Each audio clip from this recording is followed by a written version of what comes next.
দীর্ঘদিন ধরে হার্ট ও কিডনি রোগ সহ নানা শারীরিক জটিলতায় ভুগছিলেন ভাস্কর শামীম শিকদার। প্রবাস জীবন কাটিয়ে কয়েক মাস আগে দেশে ফেরেন তিনি। লক্ষ্য ছিল নিজের অসম্পূর্ণ কাজ শেষ করার, তবে তা আর হলো কই। মঙ্গলবার বিকেলে রাজধানীর একটি হাসপাতালে মারা গেছেন প্রখ্যাত ভাস্কর শামীম শিকদার।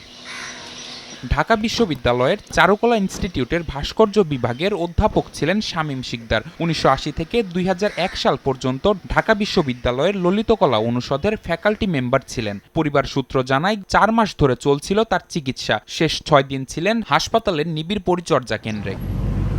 ১৯৭৪ সালে ঢাকা কেন্দ্রীয় কারাগারে জাতির পিতা বঙ্গবন্ধু শেখ মুজিবুর রহমানের স্মরণে ভাস্কর্য নির্মাণ করেন শামীম শিকদার। ১৯৮৮ সালে ঢাকা বিশ্ববিদ্যালয়ে স্বোপার্জিত স্বাধীনতা এবং ১৯৯৯ সালে স্বাধীনতা সংগ্রাম ভাস্কর্য নির্মাণ করেন। জগন্নাথ হলে স্বামী বিবেকানন্দের ভাস্কর্যটিও তারই কাজ। কর্মের স্বীকৃতি হিসেবে ২০০০ সালে পান ২১ পদক। ভাস্কর শামীম শিকদারের মৃত্যুতে শোক জানিয়েছেন প্রধানমন্ত্রী শেখ হাসিনা। নিবিড় সাহা, সময় সংবাদ, ঢাকা।